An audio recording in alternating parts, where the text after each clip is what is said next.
Now at 5, details on a public town hall in Miami to discuss flooding issues in the city, plus why members of the area Jewish community think a photo exhibit at Pitt State is so important. The Select Committee investigating the January 6th Capitol attack begins making its case against the former president. I'm Natalie Brandt with the new details revealed. The 4 states' most watched news starts now. The city of Miami is giving residents a chance to voice their experiences with the area's flooding problems. This is KOAM News at 5.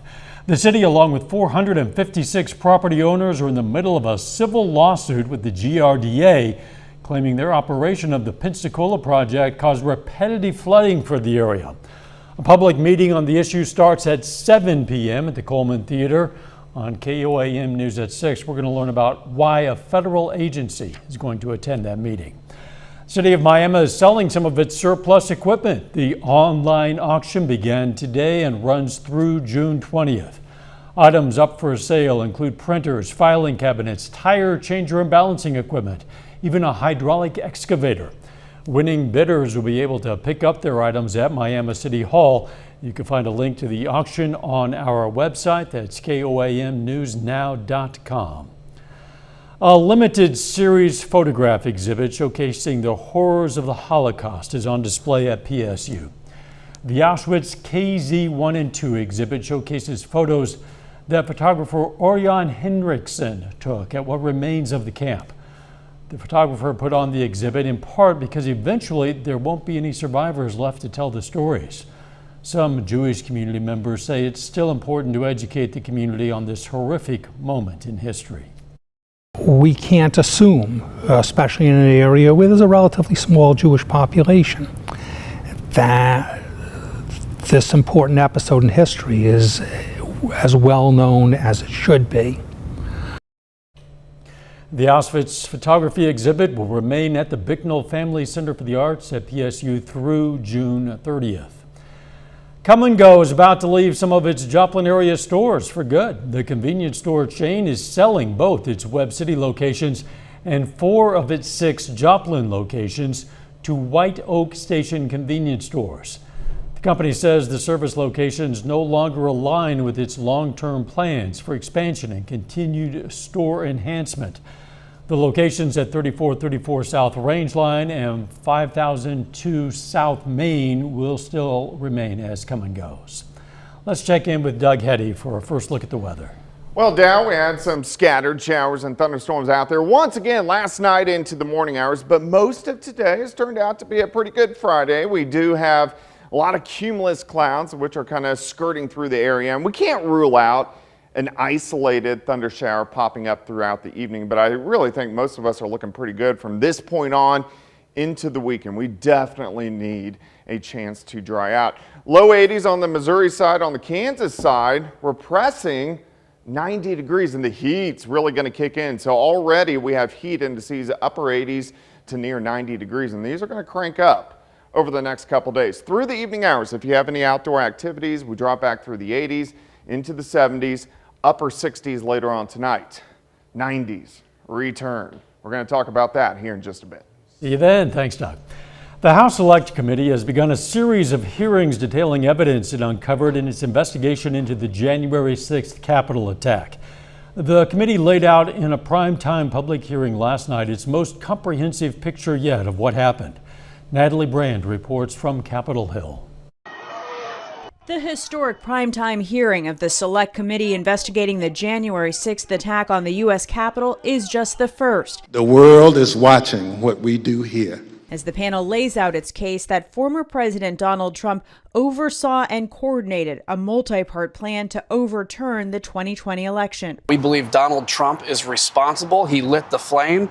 He summoned the mob. This could still be a problem. Democracy is not safe unless we agree to follow a certain set of standards. In never-seen-before testimony, former Attorney General Bill Barr said he made clear he didn't agree with the idea the election was stolen. I told the president it was.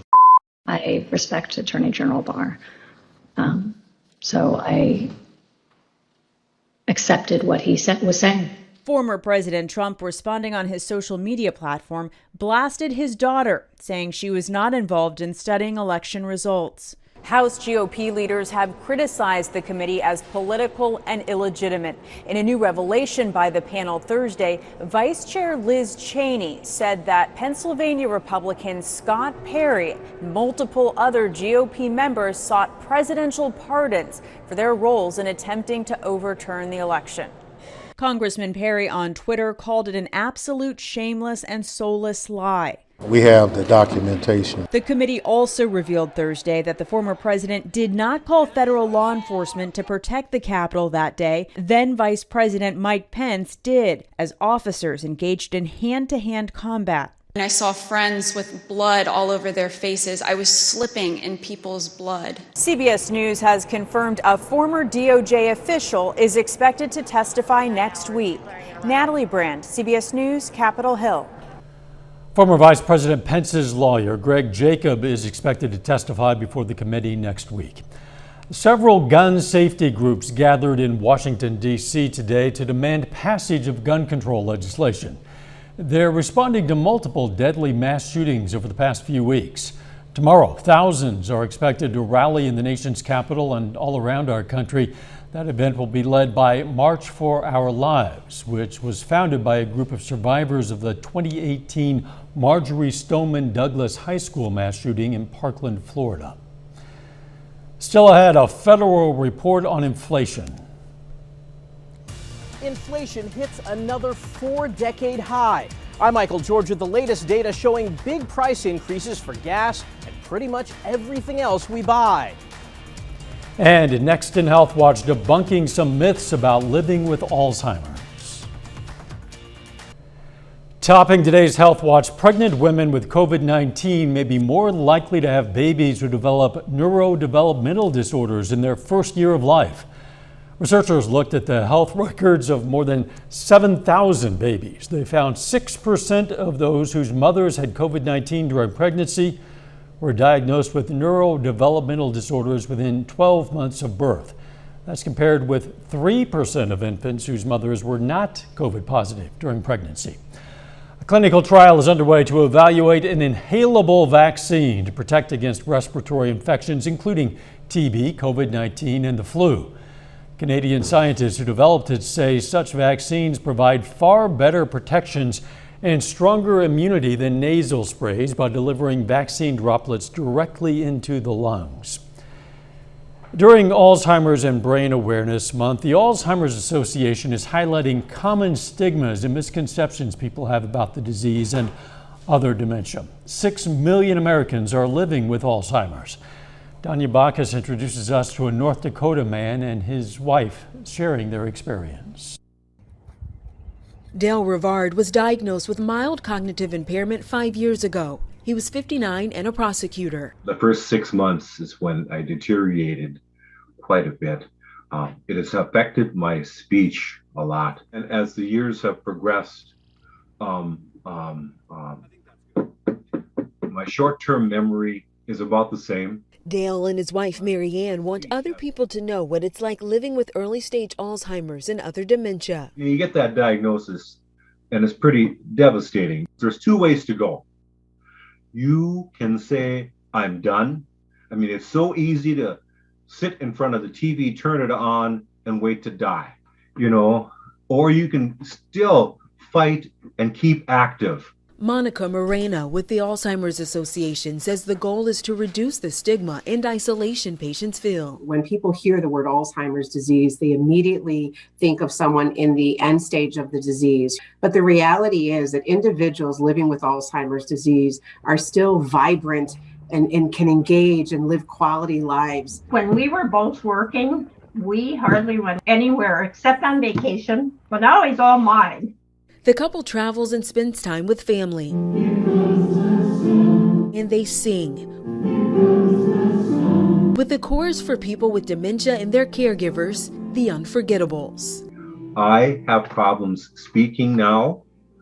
When I sing, there's nothing. I could be in my high school choir all over again. It is just wonderful. Dale says he wants to do the things he enjoys for as long as he can. Danya Backus, CBS News.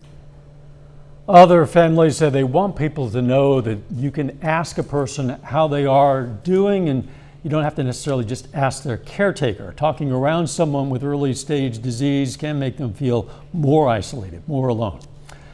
Women in menopause may be best served by individualized care rather than a one-size-fits-all approach. Medical experts in the UK recommend doctors offer advice on diet, exercise, and other therapies to treat symptoms, since certain hormone replacement medicines are currently in short supply. And new research in scientific reports explains how dogs became man's best friend. Scientists in Japan say it's thanks to a gene that lowers their stress level, allowing them to be comfortable around humans. And that is a look at today's health news. A little bit later, why feminine hygiene products might be the latest products to be hit by a shortage. Plus, the heat really kicks in over the next few days. We're going to look at your weekend forecast coming up.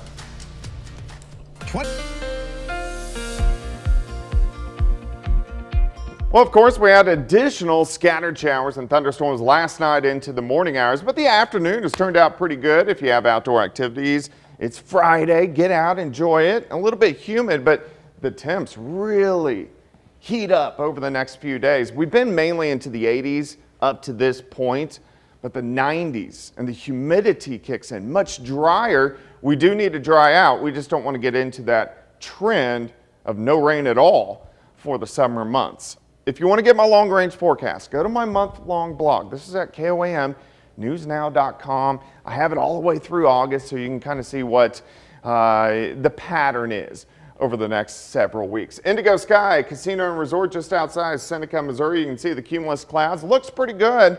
Temperatures held back a little bit today just due to the clouds all morning long. Lower 80s in Missouri and Arkansas. Once you get into Oklahoma, mid 80s, and then you hit upper 80s once you get into our western counties on the Kansas side. A little bit of a heat index. It's not bad today, but still a little bit. The way it feels to your skin, upper 80s to near 90 degrees, but those are really going to crank up over the next few days. Currently outside, 83, pretty much calm winds, humidity at 65%. If you are getting outside this evening, it looks fine. There's a slight chance we could see an isolated pop-up shower, but most of you are going to be dry. We're going to drop back through the 80s into the 70s, upper 60s a little bit later on tonight. Look at the scattered thunderstorms. Through the morning hours, clouds finally break, and again, there could be a pop-up isolated thunderstorm, mainly on the Missouri side throughout the evening hours. Most of you are going to stay dry, and we start to really dry out. Look out toward the west. Nothing going on. Jet stream way to the north. So some of these waves will try to rotate in, but in general, over the next week, we look pretty good. Usually high pressure is our friend.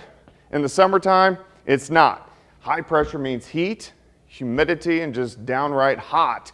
As long as it's close to us, we're going to have the heat and the humidity. Look at this. Early next week, kind of to our southeast, kind of heads back toward the west, all the storm systems to our north.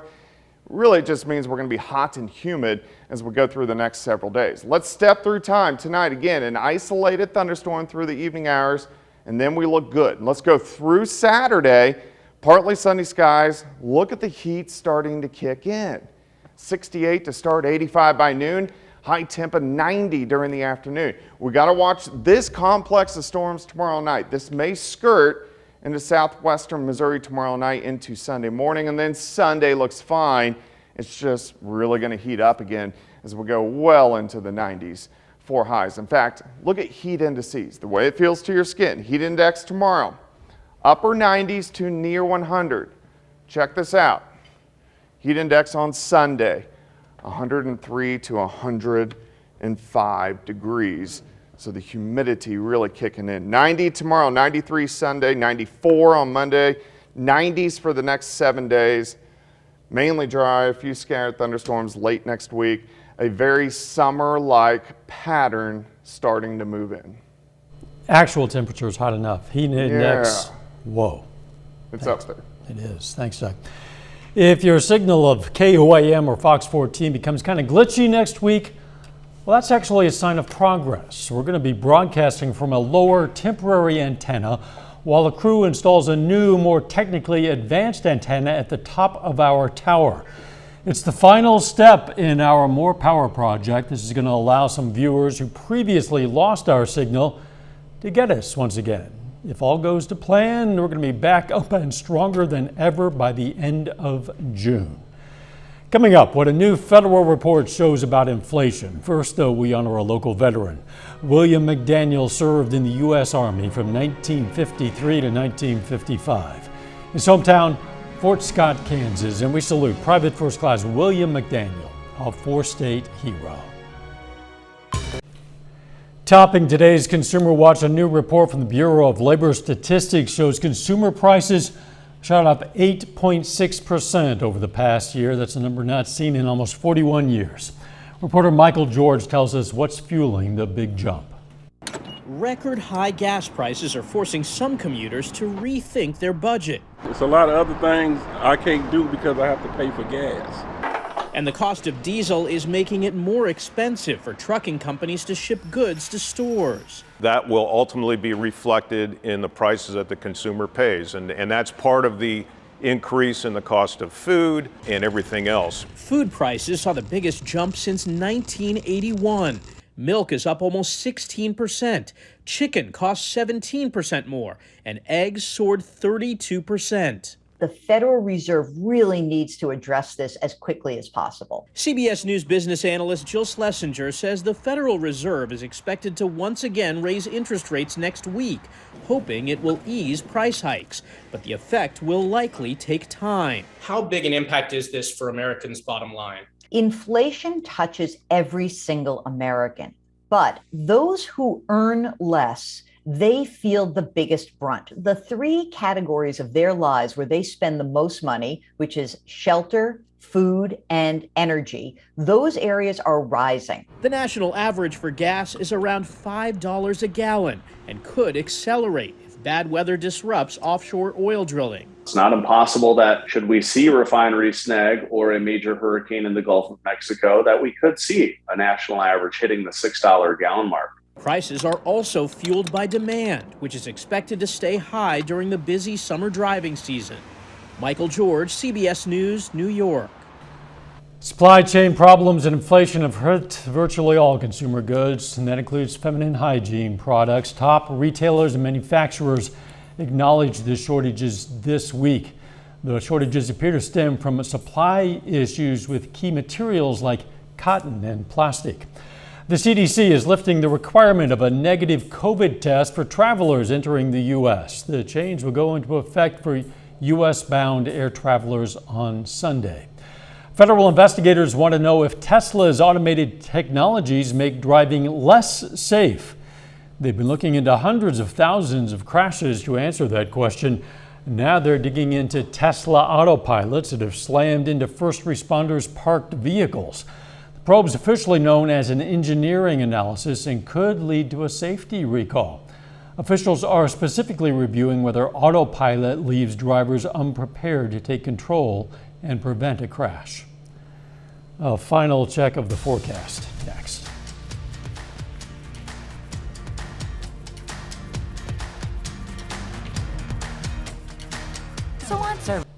Up next on the CBS Evening News, Steve Hartman introduces us to an 11-year-old baseball fan who met her hero, the Baltimore Orioles play-by-play announcer. Then on KOAM News at 6, authorities arrest a suspect in this weekend's armed robbery of a Subway restaurant. Plus, we're going to have more on the importance of that Auschwitz photo exhibit at Pitt State and why hundreds of cyclists took a trip to Grove, Oklahoma today. Stay with us for the CBS Evening News and then KOAM News at 6. Summer is here. If you don't believe it, just wait through the weekend, look at your thermometer, go outside.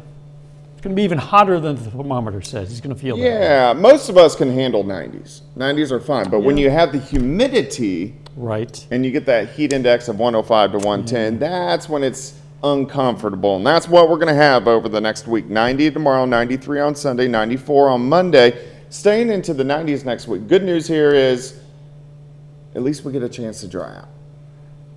You're going to dry out, which is not to say you should dehydrate. Right. You need to hydrate. Thanks for joining us. CBS Evening News is next. Of course, we'll be right back here for KOAM News at 6. We'll see you then. Let's make it a great evening.